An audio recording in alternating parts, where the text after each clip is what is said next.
Hey, this is Kirk Herbstreit. Welcome back to this great college football rivalry. Earlier today, we mic'd up the huddle, and here's what we heard. Woo! Yeah, baby! You know what time it is? What time is it? Grill time! What time is it? Grill time! Woo! They ain't ready for this home gate. When I say smoke, you say sausage. Smoke! Sausage! Smoke! Sausage! Hands in. Eckridge on 3. 1, 2, 3. Eckridge! Woo! Fire up that grill! That is one intense home gate.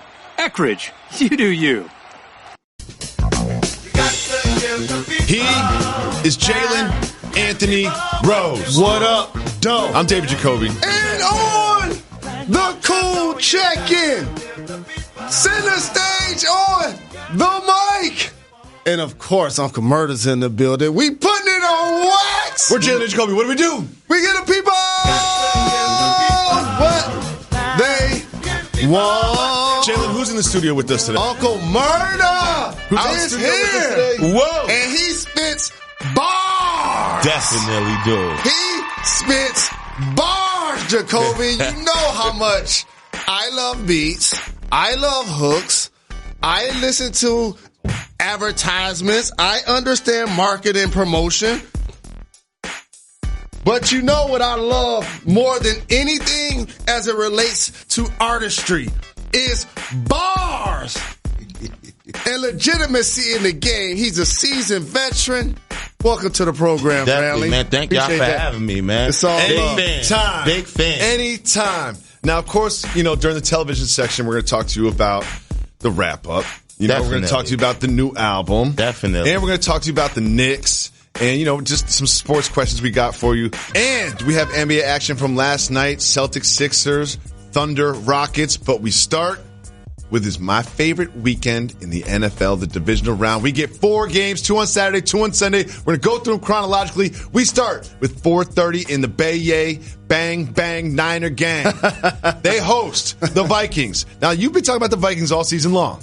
And now comes the real test. Because Kirk Cousins, he did his thing last week.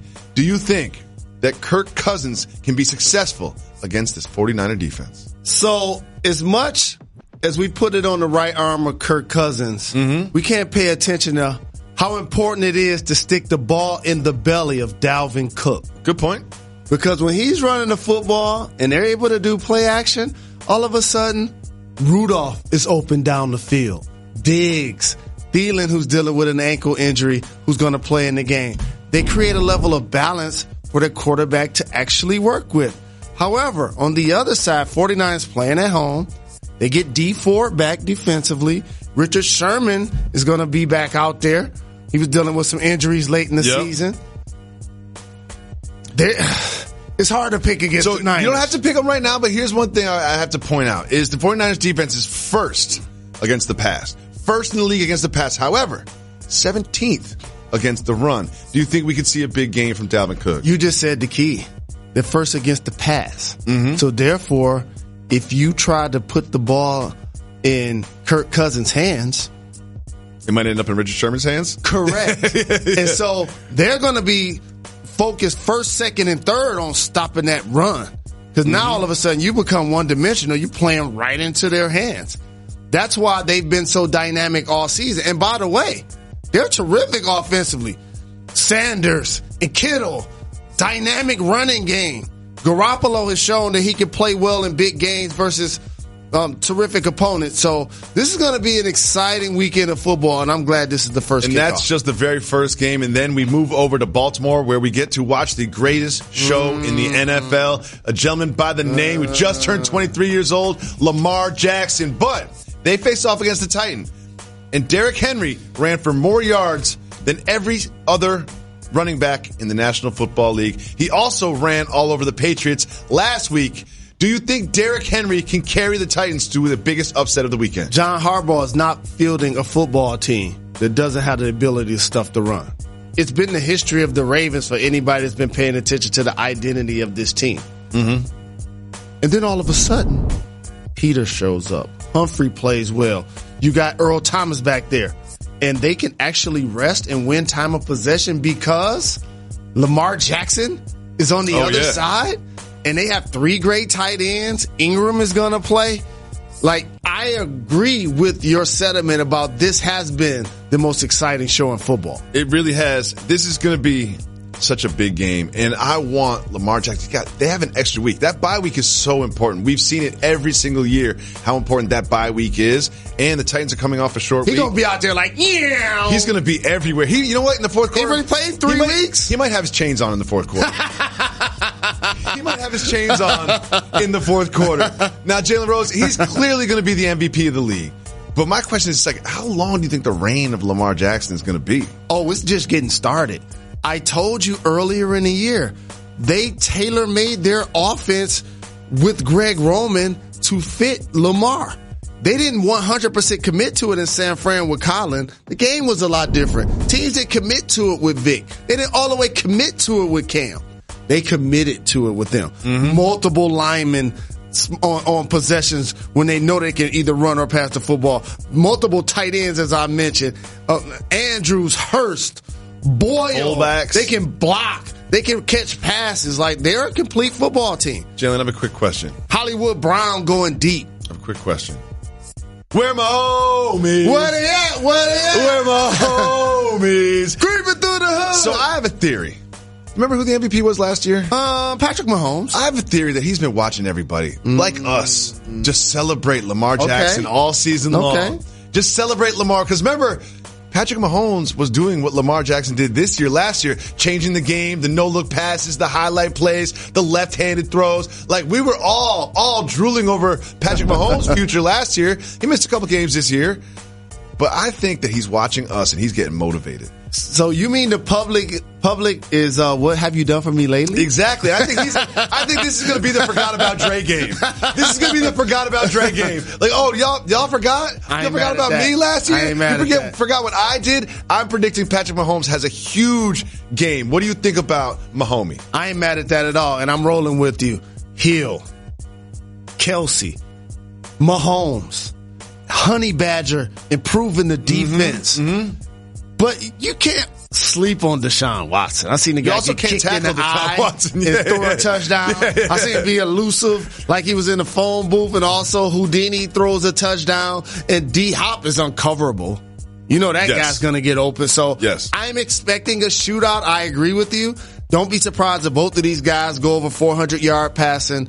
But I have to roll with KC in this. Yeah, I'm going with KC in this one. I mean, they went to overtime against the Bills. In the first half, D-Hop didn't have a single reception. They didn't score a single point. I think that they're going to have some trouble in KC. Do you think J.J. Watt can have an impact on this game? He had a slight impact in the previous game. You can't take that for granted. But he has to be like the 2-time defensive player of the year type impact. For them to have a couple of sacks, forced fumbles, that type of impact in order for them to Exactly. Win. And finally, we always have an eye on sort of like what the zeitgeist feels about teams. And like, kind of like we talked about with Mahomes. And I feel like the national media is sleeping on the Packers. And the thing about the Packers is they've been pretty average in pretty much all stats and sort of where their team ranks in the league. It's usually between 9th or 17th or 15th or 14th. But here's the thing. Not in wins.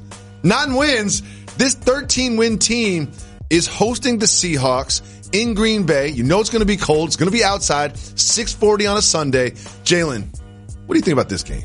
David Jacoby. You've never said my name like that before in 8 years. Going into the game, we're going to obviously acknowledge Aaron Rodgers, the future Hall of Famer and the Super Bowl champion. We're going to marvel at the greatness of Russell Wilson and him returning to Wisconsin, the Super Bowl champion. And Beast Mode had a big run last week. And Aaron Jones has been balling this year. But you know what you can't account for? What's that? It's going to be 8 to 10 inches of snow. Oh, really? Yeah. Oh, you're the meteorologist now? Yeah. Oh, yeah. Oh, you're the meteorologist? Oh, yeah. 8-7. Yeah. Well, Aaron Jones going to get the ball. You think they said Marshawn Lynch's going to have a bigger role in this game than he did last week. You think he can bring those extra pounds down the field? And so now, because Mother Nature is going to play a factor, I'm watching two things. Time of possession, turnovers. Yep. That's going to be the key. Who can take care of the football in not so ideal conditions? See, I like Hunter, and he didn't play that well in Philadelphia, but he played really well the week before. And between him and Marshawn Lynch, you kind of have like a thunder and lightning thing going on. But Marshawn got to lay off the Skittles, man. You got to lay off the Skittles, man. What do you want from him? He's been out for a year. He has been out for a long time. But Jalen, can I tell you why the the Seahawks are going to win this game? Ooh. Let me tell you why. Ooh. Because I've watched a lot of Seahawks games. And just when you think they're down and out, Russell Wilson comes back. It's impossible to kill Russell Wilson. He's a zombie. Russell Wilson is a zombie. It's impossible to kill zombie Russell Wilson. You can't tackle him. He's always moving around. They're going to be down 3 scores in the fourth quarter, and somehow, some way, Russell Wilson, the zombie, gets you the win. So I got the Seahawks in this one. You got the Packers? I'm not mad at you for that pick. And if that's going to happen, you know who else got a ball? Jadeveon Clowney. Yeah. And things like knocking Wentz out of the game last week. Mm-hmm. Not so ideal conditions. His speed, his power can be a difference. I'm going with the Packers at home. Jalen Rose, who is in studio with us right now? G-Unit is in the building. Whoa! Uncle Murder is here to represent. And you know how much I love music, Jacoby. I know you do. I love the songs. I love the hooks. But what do you really love? Bars! Does Uncle Murder have bars? He has bars. Yo, you know what else I love? I love the holiday season. Because you have Christmas, you have Hanukkah, Kwanzaa, whatever you celebrate, you get together with family. You know what I love about the holiday season? You get a wrap up. You get the wrap up. Definitely. You get the wrap up. Christmas is cool and everything, but every year you'll get the wrap up. If you don't know, this gentleman right here to my right does the wrap up every year where he kind of just takes the entire year and puts it. What's the process like for doing that? I actually have one of my friends, Reem, around Thanksgiving time, beginning of December. I tell him to send me everything that happened. That was big news of the year. And then I also go to Instagram and say, yo, tell me what y'all need me to talk about or what y'all want me to talk about that happened in the year. And then I see what, the most responses get. Like people was talk about Kanye or Trump or whatever they might say. And I go, okay, let me highlight these things in the wrap up. Oh, it's so good. So, you left no strays. Yeah, I try not to. I guess that's how you get a name like Uncle Murder. Yeah, definitely. Right? Definitely. So when you doing a track like this, do you ever think about people's feelings? Not really. Not really. Because it's already out there. So I'm just saying it probably in a little disrespectful manner, but I'm just saying it. Yeah, well, unfortunately, we have to talk about something that's not as joyous as the wrap up. Okay. It's the New York Knicks. Oh, man. I mean, it's the New York Knicks. Yeah, I put them in the wrap up too. They deserved it. They deserved it. A lot of New Yorkers is mad at me for that too. Yeah. So, you always have your ear to the streets, and I know you're in the barbershops and on the block. And what do you think the city feels about the Knicks right now? I think disappointing. I think we just disappointed. We didn't get nobody. It's just like, But I think they said the Knicks took a shot at Brooklyn the other day saying, yeah, we didn't get nobody, but Durant and Kyrie still ain't playing right now. So, hey. True story. That's true right now, but if you fast forward 1 year when you do the wrap-up. Oh, yeah. It's going to be looking crazy in Brooklyn. Brooklyn going to be looking good. But I think New York just disappointed because we didn't get no marquee players, and they just like, mad. What do you think they should do to turn the situation around? Because the owner is not going to change. Yeah. I don't know. It's hard in New York. It's like, we're not attractive no more. People don't really look at the Knicks like as a place they want to go or be no more. So I don't know. I guess Brooklyn is where it's at now. So we just need to keep recruiting. I'm from Brooklyn anyway, so I'm more with Durant and Kyrie being over there. It's all good, even though I'm a New Yorker. But it's like, So you're a Brooklyn native, and if the Knicks keep losing, and then you get Kyrie and KD back, and the Barclays Center is rocking, could you see the Nets kind of like take over the city in terms of basketball?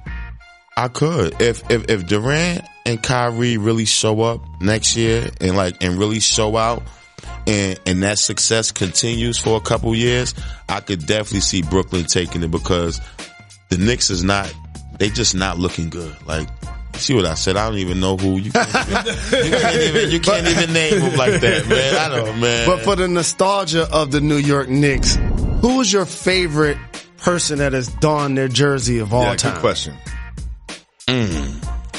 For me, I'm not gonna lie. I would say Patrick Ewing, because that's when I was riding hard with the Knicks back in those days, and Pat was going hard back then. He was going hard, and Starks too. Never can forget Starks dunking all over everybody, and everybody. So I definitely love what Pat was doing back in the days, though, man. Absolutely. So you went on tour. You know, you're on G Unit. You went on tour with Curtis 50 Cent Jackson. Shout out to 50 Cent. No doubt. Janet Jackson as well. What was it like? Take us behind the curtain. Like, what was it like touring with Janet Jackson and 50 Cent? I mean, that was dope. Shout out to my guy, Tony Yayo. He was there, too. Yep. It was just, a lot of artists. It was just dope. It was just like, I didn't even know Janet was going to be there. So, like seriously, it was just like, he didn't let me know nothing. So, all I know is we going to Australia and New Zealand. Have your passport ready. Have your passports ready. We get there, you find out, wow, we on tour with Janet Jackson too? Like us, Janet, you know, Jason Derulo was there, Brandy, Cisco, Black Eyed Peas, but I was just so amazed by like, wow, Janet Jackson. Like, did you get a chance to meet her, take a picture I was on the side. I got the chance to be on the stage with her on the side, taking a little footage and all that. But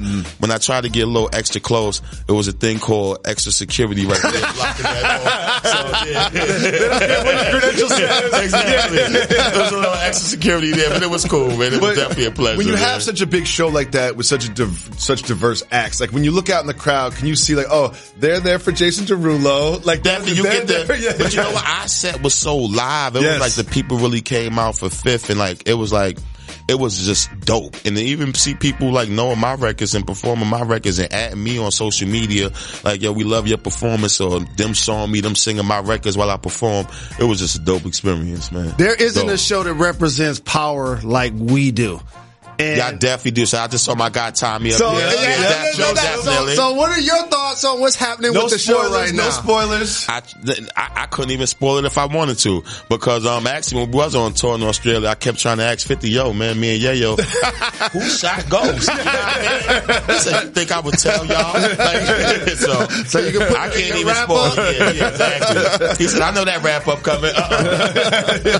Definitely. We appreciate you, and I also want everyone to know the new album, Don't Come Outside, Volume 2. What is it called? What is it called? Don't Come Outside, Volume 2. Definitely with all the knucklehead stuff Trump doing. And just it's that kind of season anyway, man. Yeah, Don't Come Outside, Volume 2, featuring Jadakiss on there, Benny the Butcher, Styles P, Conway, Tory Lanez, Dave East, Q Bands, Derez Deshawn, Aviator Keys, a lot of treats on there. Wait, man. I have a question.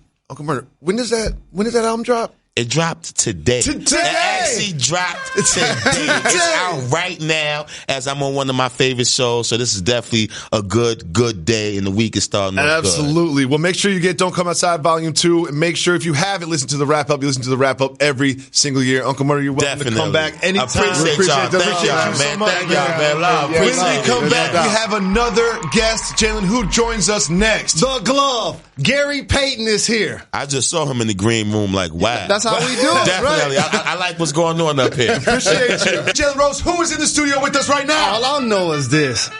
You know, I'm really specific on the people I say that I looked up to, idolized, that are like OGs. It just so happened that this is the Glove. He's a Hall of Famer. His name is Gary Payton.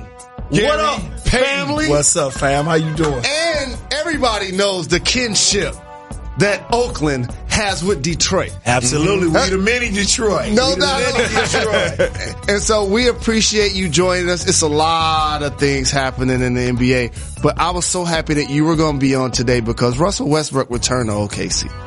And the fans are really enthusiastic. They gave him a standing ovation, and rightfully so. He put in so much work for that franchise. What did you think about their return, and do you believe he and James Harden can legitimately win the West? Well, I think OKC did the right thing.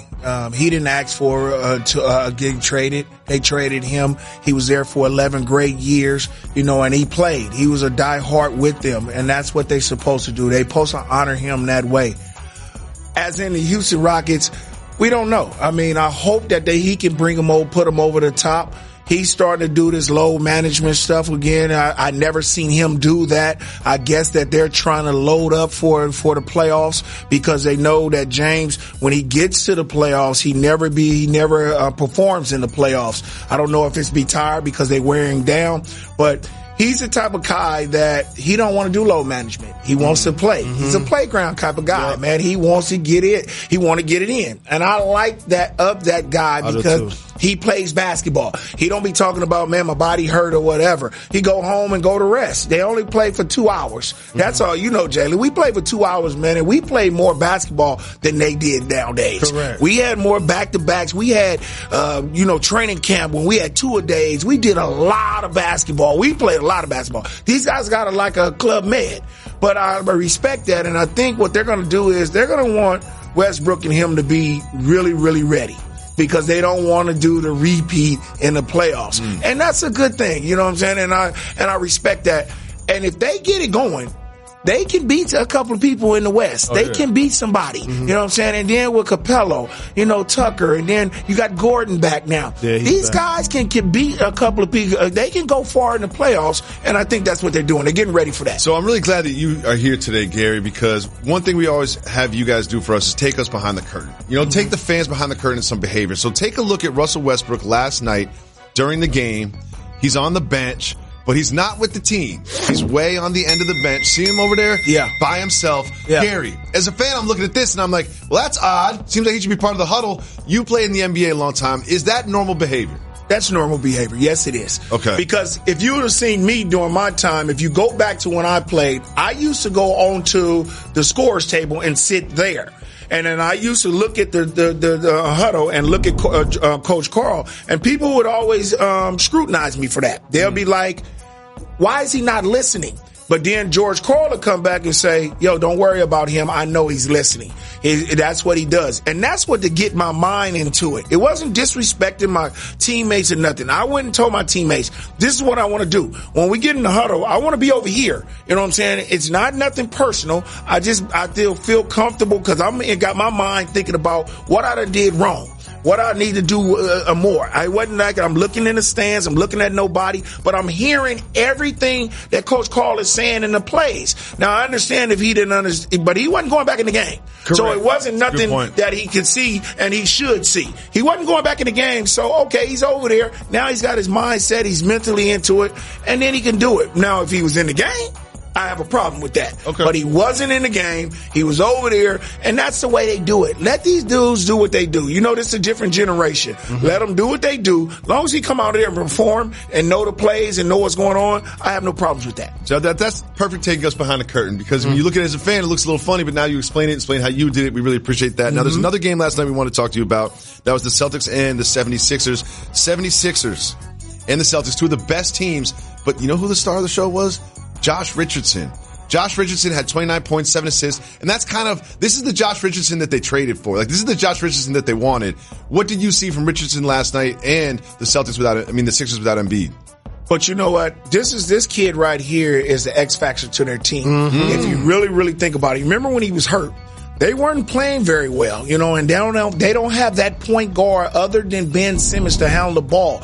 And at the end of the game last night, you seen that he was handling the ball because he can shoot jump shots. He's more aggressive, and he's that X factor that'll happen. And what happened when the game was getting on the line? They put Ben Simmons where? In the corner, and they let him cut and do the things, and they had Richardson have the ball. And then what he does is he brings something to you. He can get to the bucket. He can shoot free throws. That's one. He's a good free throw shooter, and then he can knock down the jump shot. So that's what they did, and they kept the ball in his hands because they knew that was the reliable. Because their knock is, if they get to the playoffs, do they have enough shooting? Do they have enough offense? And that's what they're trying to show now. With him and Harris, they have to step up and be the two guys that's going to do that if they want to go far in the playoffs. And I think he is now evolving to be that player.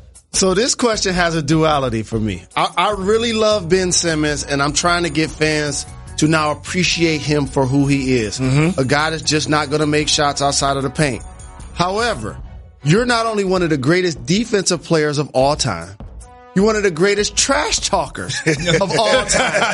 How would you play against Ben Simmons? What would you say to him about not shooting the ball? And do you think his lack of shooting has cost Philly from winning the championship? You know what, Jalen? I would get on him, too. You know I go at him. Because I'll make him feel real bad. And then I'll bag up off of him. But you know what he's so good at?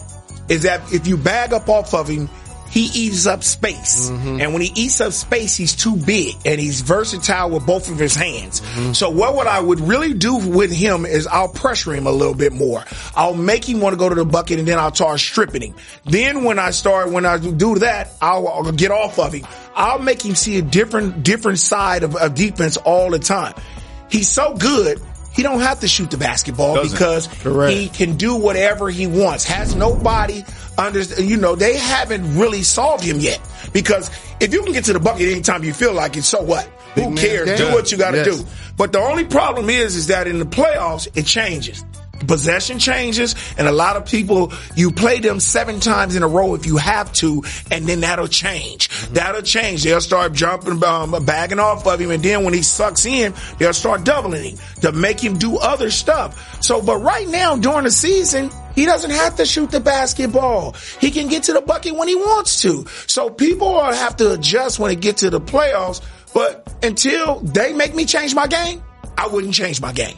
I wouldn't change my game at all. Now, if they start making me change my game, like they did with Giannis, and Giannis starts shooting threes now, and he's making them every now and then, and he's making them respect him, then I'll go and start thinking about what I have to do to make that little 15 or 16-foot jump shot. So you are famously from Oakland. Yes. But you are Bang Bang Niner gang. That's what I am. That's what I am. I'm a Niner. So how did you become a Niner fan being from Oakland? Check this out, y'all. When you grew up, and I'm just going to say it, and I'm going to keep it real. Do it. If I go with Jalen and rob a bank, okay, and it's me and him, okay, so we get caught, and we in a different room, and Jalen tells on me, that's my fault from the beginning, okay? Now you a traitor to me.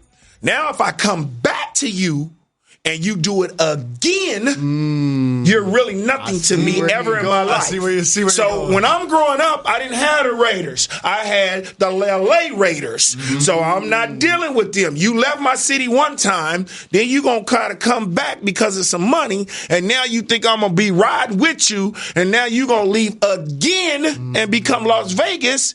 You're not a fan of mine. You're not Oakland. It's just like the Golden State Warriors. You're leaving my city. You're killing my city. Yes. You're killing my city. My city is gone now. We got one team, and that's the Oakland A's, and we're trying to save them to build them a stadium on the water in Jack London Square.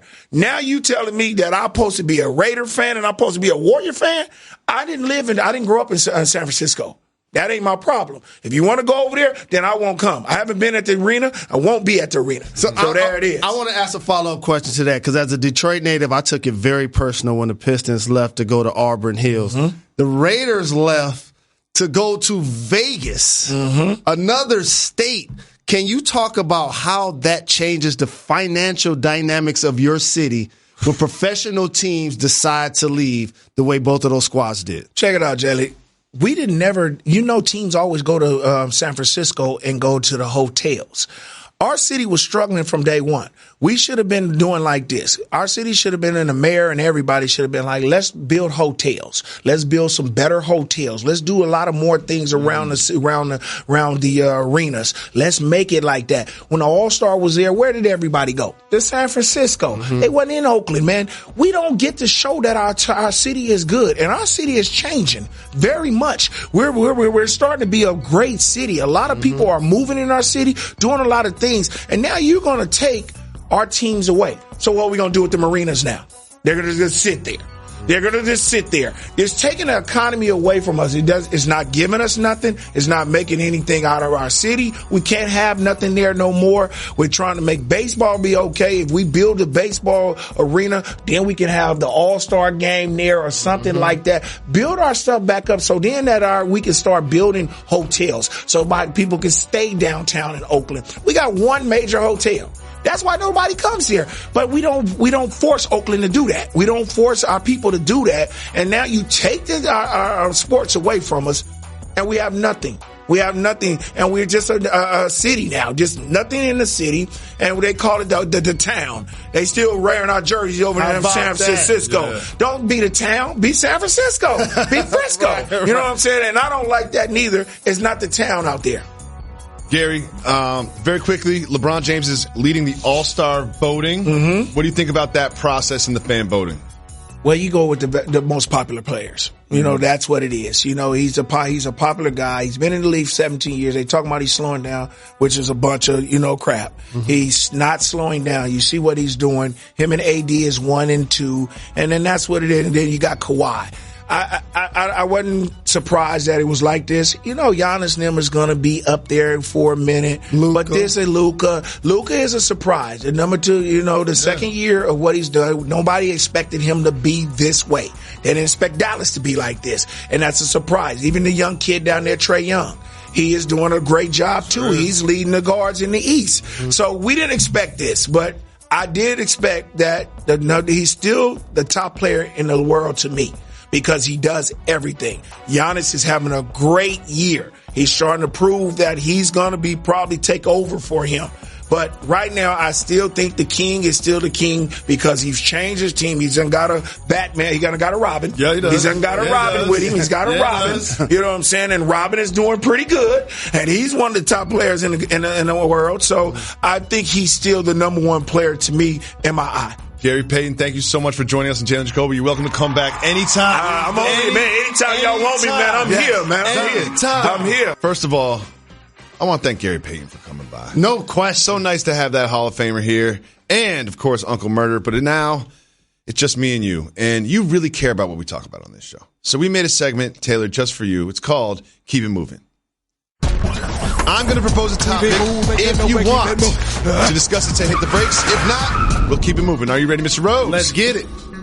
I have the most keep it moving topic that we've ever had on the show. Terrell Owens thinks the Cowboys should sign Tom Brady. Hit the brakes and discuss it, or keep it moving. T.O., you need to be playing more basketball. Cowboys, Brady, please keep it moving. We'll keep it moving. We keep it moving. We keep it moving. Oh, wait.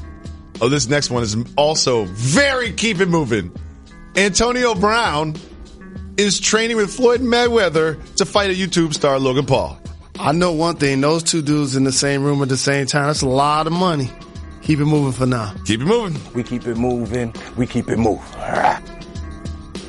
Tristan Thompson had himself a game last night. Hit the brakes. We'll hit the brakes on this one. Hit the brakes. Tristan Thompson, 35 points, 15 for 20 from the field, 14 rebounds, 3 blocks. And look at how they celebrated when he came in the locker room. Jalen Rose, this locker room celebration, too much for a regular season game or just a bad team celebrating something?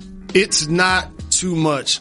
The great American philosopher David Jacoby once said that people don't celebrate enough. Got to celebrate, especially when you're on the Cavs. And also, they've dealt with some turbulence these past few days with their coach and what he said in the film session. It's also been a trying season overall, record-wise and emotionally. Dan Gilbert has also dealt with some health issues. He is a Detroit native and supporter. That's who they were playing against. So watching Tristan Thompson have his career high against my hometown team, I was not happy about it. You know what? I was just so happy just seeing them jump around in the locker room and smile and have fun, knowing what they've been through with the Kevin Love stuff and then the Beeline stuff. It just really warmed my heart. You know, I'm very sensitive, and that just made me so happy. Shout to Tristan Thompson. You want us to trade you, you got to do some work. Exactly. Well, Tyler Hero is a bucket. Keep it moving or hit the brakes. Hit the brakes. It's one of our guys. Well, he is such a bucket that a fan brought him a bucket, an actual bucket to sign, and he signed the bucket. Soft move or boss move, bringing a bucket for Tyler Hero to sign. That's a boss move. I like that a lot. Smart fan. Getting a chance to meet probably one of his favorite people and players. Innovative to bring him a bucket because that fits his game. Jalen. Michigan men's basketball team played last night against Purdue. I know you watched this one. Hit the brakes. What did you see in this game from your Wolverines? First off, shout to Purdue. Yeah. Like right there, he was doing work down low. He was doing work. Turn over the right shoulder, bank shot for Purdue. But however, Xavier Simpson did a terrific job being Juwan Howard's Tom Brady. You see the 9 assists. You see the 9 for 13. Teskey played well. He had 18. Wagner had 15. Love Wagner. Double overtime, tough Big Ten win, especially when the big guy on the other team got like 36 and 20. You know what? I was watching this game and I was like, I think Teskey is the most Big Ten of any Big Ten basketball player I've ever seen. Yes. He is the personification of Big Ten basketball. I agree. That guy Teskey. And I like this Wagner better than the other Wagner. I love this Wagner. He can hit the threes. Oh, what's this? Oh, we have a Nas Carter update. Keep moving or hit the brakes. We're going to hit the brakes, of course. Our favorite men's basketball player in college is Nas Carter, who just happens to be nephew of whom? Jay-Z. He had 16 points and 3 rebounds, but he didn't do enough to carry the Huskies to a win. But you're still going to be on Jalen and Jacoby, Nas. I just want to know what Jay said when he got the call. So what you going to name a nephew? Nas. You ever heard about this famous beef in rap music? Might as well name him Ether. His middle name is going to be Ether. First name Nas, but he's going to have the same last name as you. Big shout to Hove, one of the greatest to ever do it. No question. Rock Nation, stand up. UConn women's basketball lost at home. Keep it moving or hit the brakes. Keep it moving. They need Kobe daughter. First time in 99 games they went home. They're just going to get her closer to getting Kobe daughter. So, our producer Demetrius forced this topic into the show. I should have stopped on that one and kept it moving on this one then. And it's about Lil Boosie and a shirt that he wore. Keep moving. Oh, if that's the case. The brakes. Lil Boosie hit the brakes. All right, so Lil Boosie wore a Kappa Alpha Psi shirt, even though he is not a Kappa. Apparently, this is a big deal in the community. Jalen Rose, he said he can wear whatever he wants. Lil Boosie violating or no?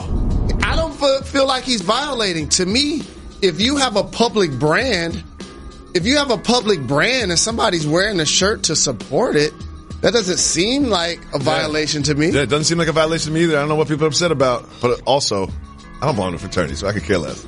Jalen Rose. What up, though? Yesterday we talked about KD going back and forth with a fan about sort of the relevance of the Nets in New York City. And I support this new KD. I want him to voice all of his opinions. Let the people know. Use social media, get in debates, get mixed up with fans, do whatever you want, KD. But last night, it wasn't a fan that he was going back and forth with. He went back and forth with Kendrick Perkins. First, KD sort of coming after Kendrick Perkins' production while he was on the Thunder. And then we have Kendrick Perkins going after KD for joining the Warriors after he lost to those same Warriors in the playoffs. Jalen, I know you have very strong opinions about this. Yes. When you saw this, how did you feel?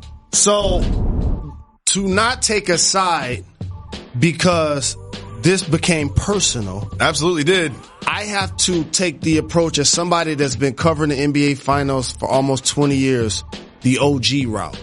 So basically, how do I see this if I was on their team? Is how I'm about to break this down.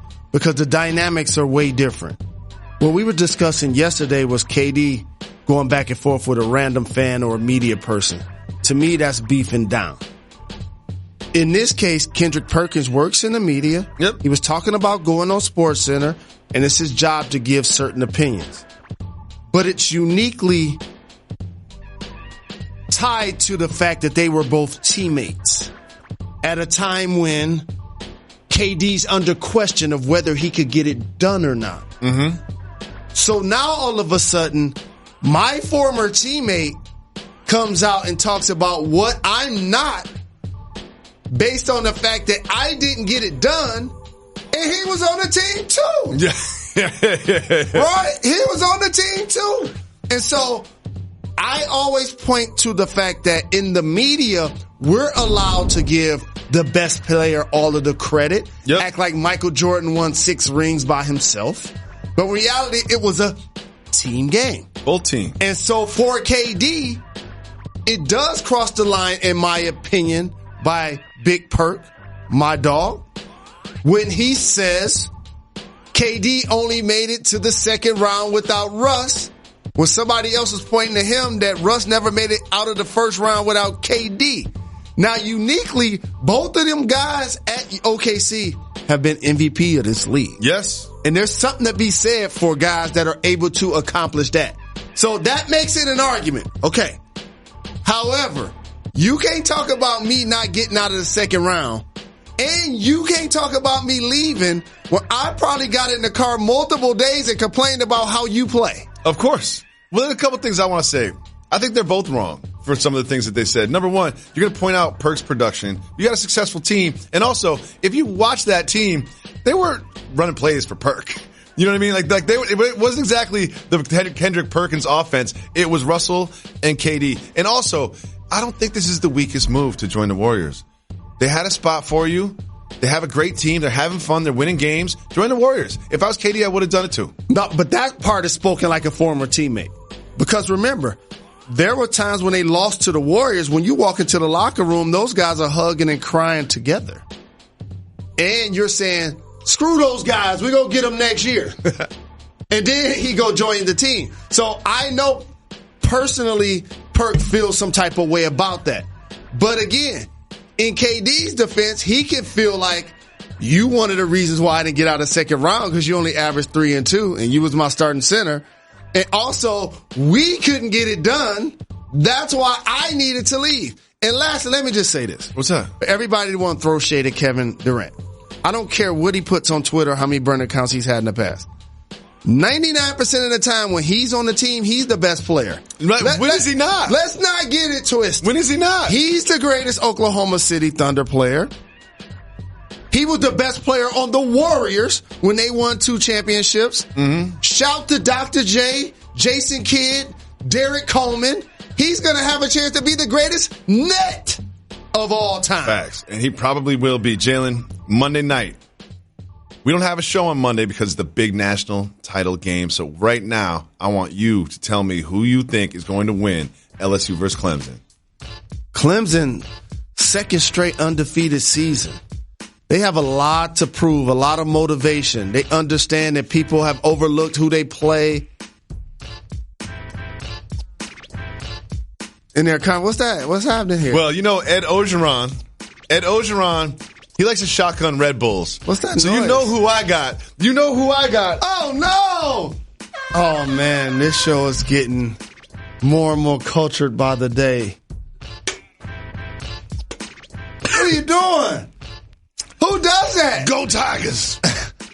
Go Tigers. Normally when people have keys in the hood, it's like a guy that works really hard. Why you got all these keys? You don't work hard. Because there's 3 bike locks on there. I can't figure out which key goes to which bike lock. That's what happened.